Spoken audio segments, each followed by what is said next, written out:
हम्म तो थंबनेल देख करके आप भी ये सोच रहे होंगे ना, बड़ा शौक लगा होगा कि क्यों अचानक से क्या हो गया, ये बंदा एमबीबीएस क्यों छोड़ रहा है यार, इतने ज्यादा पैसे खर्च किए हैं, बांग्लादेश तक आया है और अब ये एमबीबीएस छोड़ने की बात कर रहा है। नहीं जनाब नहीं, मैंने एमबीबीएस नहीं छोड़ा है, ना मैं छोड़ूंगा, ना मैं ऐसा कुछ सोच रहा हूं। यहां पर इस वीडियो से मैं आपको उन कई बच्चों की कहानी बताने जा रहा हूं जो कि हर साल यहां पर पढ़ने आते हैं अलग अलग कॉलेजेस के अंदर, और बहुत सारे, बहुत लाखों, 5 लाख, 10 लाख, 15 लाख, 20 लाख तक भी अमाउंट देने के बाद वो ये डिसाइड करते हैं कि नहीं, वो नहीं पढ़ पाएंगे, उन्हें एमबीबीएस छोड़ देना चाहिए, उन्हें बांग्लादेश से वापस अपने घर इंडिया चले जाना चाहिए। तो ऐसा क्यों होता है और इसके पीछे क्या रीजंस हैं? और and this is a fact, her medical college में, मतलब ऑलमोस्ट मेडिकल कॉलेजेस में कुछ केसेस ऐसे होते हैं, कुछ बच्चे ऐसे होते हैं जो हमेशा आने के बाद में कॉलेज छोड़ के चले जाते हैं। देखिए, इस बारे में हम लोग थोड़ा सा आज डिटेल डिस्कशन करेंगे, क्या रीजंस हैं, और आप भी सतर्क हो जाइए और ये वीडियो में सारी चीजें ध्यान से सुनिए जिनका आपको एडमिशन लेने से पहले ध्यान रखना है। देखिए, छोड़ने का सबसे मेन रीजन पता है क्या होता है? वो ये है कि यहाँ की जो पढ़ाई है, यहाँ का ये जो शेड्यूल है, इसके साथ कॉप अप करना इजी नहीं होता। क्योंकि बांग्लादेश में जैसे ही बच्चा आता है ना, उसके आते ही आइटम एकदम चालू हो जाते हैं, उसके आइटम फिर पेंडिंग जाते हैं, 2 आइटम पेंडिंग हुए, 3 हुए, 4 हुए, और शुरू शुरू में जब बच्चा नया आता है ना, तो उसको पता भी नहीं होता, तो उसको ये नॉलेज नहीं होता कि क्या पढ़ूं, कहां से पढ़ूं, टीचर पूछ क्या रहा है यार, कुछ समझ ही नहीं आ रहा है। मतलब वाइवाज होते हैं तो कई बच्चे बोलने में बहुत ज्यादा, मतलब लाइक बहुत इंट्रोवर्ट होते हैं, तो वो वाइवाज में बोल नहीं पाते, आंसर्स नहीं दे पाते, तो इसकी वजह से उनके आइटम्स पेंडिंग होते हैं। तो पहला सबसे मेन रीजन ये है कि बच्चों से यहाँ की जो पढ़ाई है, जो ये एग्जाम्स का जो सिस्टम है, इसके साथ वो एडजस्ट नहीं कर पाते हैं। ठीक है, पहला मेन रीजन। ठीक है, और उनको ये लगता है कि वो नहीं कर पाएंगे, वो डिमोटिवेट हो जाते हैं एंड देन बोल देते हैं कि भाई मैं नहीं कर पाऊंगा, मैं यहां से जा रहा हूं। ठीक है, पैसे देने के बाद भी। ओके, दूसरा रीजन क्या होता है? बहुत सारे कॉलेजेस के अंदर बच्चे होते हैं, वो आते हैं, वो होता है वेजिटेरियन, या फिर लाइक प्रॉपर उनको वेज खाना चाहिए होता है, बट लेकिन बांग्लादेश में, जैसा कि मैंने वीडियो भी बनाया है, वेज खाना यहाँ पे अवेलेबल नहीं होता है। मैक्सिमम जगह पे आपको एटलीस्ट अंडा तो खाना ही पड़ेगा। तो कुछ बच्चों को खाने की प्रॉब्लम्स होती हैं। ठीक है, तो उस वजह से वो सोचते हैं कि नहीं भाई, मैं एडजस्ट नहीं कर पाऊंगा। खाने की प्रॉब्लम से एडजस्ट कर पाना मुश्किल है बहुत ज्यादा, लेकिन छोड़ के जाने का अक्सर रीजन ये होता है कि जो खाना वो वहां पे खा रहे होते हैं, उसकी वजह से 1-2 महीने में वो बीमार पड़ जाते हैं, क्योंकि जगह चेंज होती है, खाने का एक पैटर्न चेंज होता है, तो बच्चे इस वजह से क्या होता है, बीमार पड़ जाते हैं, और उस वजह से उनको फिर स्टेप ऑफ करना पड़ता है। ठीक है, तो एक ये रीजन हो गया। अगला रीजन इसका ये है कि अपार्ट फ्रॉम रहना, खाना, apart from the educational system, खाना, रहना is a very important factor.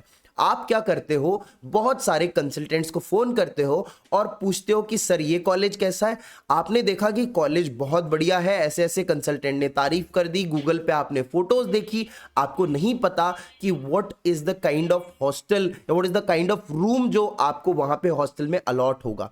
बहुत बार ऐसे ऐसे कॉलेजेस के अंदर बच्चों को डाल दिया जाता है जहां पर हॉस्टल्स की क्वालिटी बहुत ज्यादा खराब होती है, और साथ साथ में खाना भी खराब होता है, हॉस्टल की क्वालिटी और भी गंदी होती है, वहां पर बिजली की समस्या होती है, वहां पर बहुत छोटे छोटे सकड़े से रूम होते हैं जिसमें ठूस ठूस के बच्चों को रखा जाता है। तो बच्चा क्या होता है कि ओवरऑल, क्योंकि वो एक कंफर्टेबल घर के एनवायरनमेंट से आया होता है ना, तो वो जब यहां आता है और अचानक से उसको पढ़ाई भी करनी है, उसको खाने में भी एडजस्ट करना है, उसको रहने में भी एडजस्ट करना है, कई बार सीनियरिटी जूनियरिटी होती है, कई बार टीचर्स उनको डांट देते हैं, कई बार जो सीनियर्स है वो थोड़े से उनके साथ सख्त हो जाते हैं। I am not talking about each and every college की, हर कॉलेज में ऐसा होता है, जगह है ऐसी जहां पे ऐसा होता है, समझ रहे हो मेरी बात को। और यहां आने के बाद जब उनको पता लगता है कि अरे यार, मेरा कॉलेज तो बहुत सारे बच्चों को फेल कर देता है हर साल, या फिर मेरा कॉलेज मुझे ऐसा मिल गया है कि यहाँ पे हर साल अगर 100 बच्चे हैं बैच के अंदर तो उसमें से 30 बच्चों को तो ये लोग प्रोफेशनल एग्जाम में ही नहीं बिठाते, एलिजिबल ही नहीं करते, तो मैं कैसे कर पाऊंगा? मुझे तो नीट में 150-200 नंबर आए हैं, तो मेरे लिए पॉसिबल कैसे होगा? शायद मैं एमबीबीएस नहीं कर सकता। और उनको एक प्रॉपर गाइडेंस और मोटिवेशन देने वाला कोई नहीं होता। कंसल्टेंट का तो इवन फायदा हो रहा होता है। बच्चा अगर जाएगा, जितना फीस का अमाउंट उसने दिया है that is kind of non refundable, but वहां पे कंसल्टेंट क्या करेगा? कुछ ना कुछ जुगाड़ करेगा, किसी दूसरे बच्चे को डाल देगा, कुछ ना कुछ ऐसा जुगाड़ लगा के वो अपनी पॉकेट भर लेता है, या फिर उसी बच्चे को मोटिवेट करके किसी दूसरे कंट्री में भेज देता है। डबल फायदा भाई, पैसा ही पैसा। तो ये देखिए, यहां पे आपको या आपके जो बच्चा है, अगर पेरेंट्स ये वीडियो देख रहे हैं तो आपसे और आपके बच्चे से किसी को कोई मतलब नहीं है। तो ये एक सिर्फ है ना, बहुत सारे लोगों ने इस चीज को एक बिजनेस बना दिया है। Again I am not talking about कि सारे कंसल्टेंट सारे लोग ऐसे होते हैं, बट हां ऐसे लोग होते भी हैं, दुनिया में हर टाइप के लोग हैं। तो आप देखिए कि आप जब भी कोई कॉलेज चूज कर रहे हैं तो बहुत ही सतर्कता से करें। अगर आपको कोई बोल रहा है कि वेज खाना मिलता है, या फिर खाना ऐसा मिलता है, या आप रोटी खाते हो आपको रोटी मिलेगी, तो रोटी दिखाओ कहां है, या फिर आप खुद आके देख के जाओ। समझ रहे हो मेरी बात? आप पूरी रिसर्च करें, बिना ऐसे ही ब्लाइंडली किसी पे ट्रस्ट ना करें। And this is my experience. Her medical college में ऐसे बच्चों को मैं जानता हूं, बच्चे कांटेक्ट करते हैं बाद में, भैया ऐसा हो गया है। बहुत सारे यहाँ पे पढ़ने वाले स्टूडेंट जब यूट्यूब पे देखते हैं, बोले अभिषेक भैया वीडियो बनाते हैं, पढ़ाते हैं, हम लोगों को एनाटमी की क्लासेस ले रहे हैं। फॉर एग्जाम्पल एक मेडिकल कॉलेज है जिसमें मैं ऑलरेडी 5 बच्चे हैं, उनको मैं एनाटमी पढ़ा रहा हूँ कॉलेज के अंदर, उनकी हेल्प कर रहा हूं मैं साथ में। तो एक बच्चा जो परेशान हो रहा होगा वो कांटेक्ट करेगा, अभिषेक भैया मेरे को ये प्रॉब्लम आ रही है, मैं ये सब्जेक्ट नहीं पढ़ पा रहा, या फिर मेरे को खाने का एडजस्टमेंट नहीं हो रहा, मुझे टीचर्स से ऐसा परेशानी मिल रही है, मुझे ये समझ रहे हो ना, हर बच्चे की एक अलग अलग अपनी इंडिविजुअल कुछ ना कुछ प्रॉब्लम्स होती हैं। या कई बच्चे बहुत डिप्रेस्ड हो जाते हैं, यहाँ के घर से दूर कभी गए नहीं होते हैं। तो बहुत सारी चीजें हैं, इस पे अगर वीडियो बनने लगा तो बहुत घंटों का डिस्कशन ये हो जाएगा। लेकिन इन शॉर्ट, बहुत ही सावधानी और सतर्कता से अपने कॉलेज का क्या बोलते हैं, चयन करें, बहुत ही सतर्कता से और सावधानी से। मेरे वर्ड्स, मेरी बातों को याद रखें। और एक बात है, हर बच्चे के पास एक अभिषेक भैया नहीं होता है जो उनको फोन करके 2-2 घंटा ये समझा देगा कि बेटा नहीं, this is life, you have to fight, तू कर एडजस्ट यार, खाने का भी हम कर सकते हैं, कुछ ना कुछ जुगाड़ करेंगे हम लोग, हम ये कर लेंगे, तू ऐसे पढ़, तू ये बुक फॉलो कर, तू मैं नोट्स देता हूं, मैं पढ़ाता हूं तुझे। सो everyone doesn't have that Abhishek भैया in their life. They have consultants और काउंसलर्स एज देयर गाइड, जो उनका ही मतलब वो समझते हैं ना, एकदम जूस निकाल के वो पी जाने की कोशिश करते हैं। समझ रहे हो मेरी बात? ये मैं आपको बताना चाहता था इस वीडियो में कि बहुत सारे बच्चे यहां आने के बाद भी छोड़ देते हैं। रिसेंटली एक मेडिकल कॉलेज में मेरा ही एक स्टूडेंट, उसको मैंने 10 बार मना किया था, भाई don't go to that college, don't go to that college, that is not a very good college, तेरे को ये इश्यूज आएंगे। बट एट द एंड क्या होता है, पेरेंट्स को एक कंसल्टेंट ने अपनी बातों में बहुत ज्यादा अच्छे से जाल बिछा के फंसा रखा था। वो बच्चा गया वहां पे, after giving 18 lakhs of fees, उससे वहां से बैक ऑफ करना पड़ा। बहुत समझाया मैंने, बहुत ज्यादा बताया, लेकिन अब जब वो एडजस्ट ही नहीं कर पा रहा बंदा, वहां पे बीमार पड़ गया है, इतनी उसकी हेल्थ खराब हो गई है, उसको जाना पड़ा। समझ रहे हो? उसको गैप लग गया, जब वो वापस आया तो वो कॉप अप नहीं कर पाया, तो उसको यहां से छोड़ के जाना पड़ा। क्योंकि यहां का सिस्टम ऐसा है, आप एक दिन भी नहीं पढ़ोगे ना, आप रेस से बाहर हो। आपको डेली पढ़ना पड़ेगा, डेली स्ट्रगल करना पड़ेगा, आपको रहने में स्ट्रगल करना है, खाने में स्ट्रगल करना है, पढ़ाई में स्ट्रगल करना है। आप घर से दूर हो, आपके पास नजर रखने के लिए मम्मी पापा नहीं है, जो आप थोड़ा भी इधर उधर होगे तो आपको मम्मी पापा आके बोलेंगे कि बेटा ये काम करिए सही रहेगा, ऐसा करिए सही रहेगा। तो यहां पे अब जब आप दूसरी कंट्री में आते हो तो आप अपने हिसाब से आपको चलना होता है। आपको यू आर मतलब समझ रहे हो, आपको खुद को अपना मेंटर बनाना पड़ेगा, पहले से अपना माइंडसेट बना के आना पड़ेगा कि भाई जिंदगी है, एक बार स्ट्रगल तो करना है, करेंगे तो निकल जाएंगे। तो यही बात मैं आपको इस वीडियो में बताना चाहता था। उम्मीद करता हूं आपको समझ में आया होगा। Summary of the video in 2 lines कि जब भी किसी कॉलेज का सिलेक्शन करें, बहुत अच्छे से करें, किसी की बातों पे अंधा ट्रस्ट ना करें। इवन मैं भी बोल रहा हूं तो फैक्ट्स को क्रॉस चेक करें। ठीक है।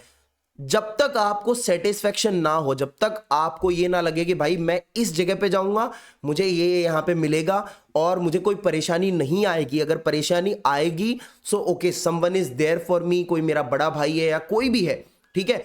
जब तक आपको खुद की शांति नहीं हो जाए, जब आप यहां पे आके देख करके ना चले जाओ या फिर सारे फैक्ट्स अच्छे से चेक ना कर लो, तब तक कोई भी कॉलेज सेलेक्ट ना करे ऐसे ही हवा में। क्योंकि जो आपको गाइड कर रहा होगा आदमी, जो कंसल्टेंट होगा, वो तो आपको क्या करेगा, कॉलेज के नाम देगा, जहां से उसको ज्यादा बेनिफिट मिलेगा वो बोलेगा यहां चले जाओ, आप वहां चले जाओगे। उसको कोई मतलब नहीं है कि क्या चलेगा आपके साथ, आप 6 साल जियो मरो, he has nothing to do with it. And no offence, मैंने किसी के लिए स्पेसिफिक, किसी के लिए कोई चीज के लिए वीडियो नहीं बनाया, एक जनरलाइज एक पॉइंट है जो मैं बच्चों के साथ और पेरेंट्स के साथ शेयर करना चाहता हूं, जो कि जनरली होता है यहाँ पे। Okay, I am sharing those things जो मैं यहाँ पे अपने आसपास देखता हूं। मेरे बैच में देखो, मेरे बैच में 2 बच्चे थे, उनको बहुत ज़्यादा मतलब लाइक वो इंट्रोवर्ट काइंड थे, उनको बोलना ही नहीं आता था, वो खुद से मतलब नहीं बोल पाते थे, कर नहीं पाते थे, मतलब आइटम वगैरह क्लियर नहीं हो रहे थे, बहुत ज़्यादा वो अपने आप ही इतने डिप्रेस हो गए, उनको हम नहीं यार हम नहीं कर पाएंगे। So this is my experience. जो मेरे स्टूडेंट्स हैं, इधर उधर जानकार लोग, कहीं पे चीज़ें सुनने को मिलती हैं, तो वो मैं आपको बता रहा हूँ यहाँ पे। Till then take care, bye bye, see ya. अगले वीडियो में मिलते हैं विद अ न्यू टॉपिक। और आपको अगर कोई अपना डाउट पूछना हो, कोई भी बात हो आपके मन में, तो आप कमेंट कर सकते हैं। और मेरी जो क्लासेस हैं, प्री एमबीबीएस क्लासेस, वो चल रही हैं बांग्लादेश 2024-25 सेशन के लिए, जहां पे अभी भी आपके पास 5-6 महीने का अच्छा खासा टाइम है। तो आप पढ़ सकते हैं बांग्ला एनाटमी और फिजियोलॉजी, जिसके लिए आपको क्या करना पड़ेगा, व्हाट्सएप नंबर मेरा कमेंट सेक्शन में दिया गया है, पिन कर रखा है मैंने कमेंट को, और डिस्क्रिप्शन में भी मेरा व्हाट्सएप नंबर है, जहां पे आकर के आप क्लास के लिए मेरे साथ रजिस्टर कर सकते हैं। मैं आपको व्हाट्सएप ग्रुप पे ऐड करूंगा, देन उसके बाद आपकी क्लासेस स्टार्ट हो जाएंगी। एंड फीस कितनी है? For the first month the fees is just 500, ठीक है। सो मिलते हैं, बाय, टेक केयर।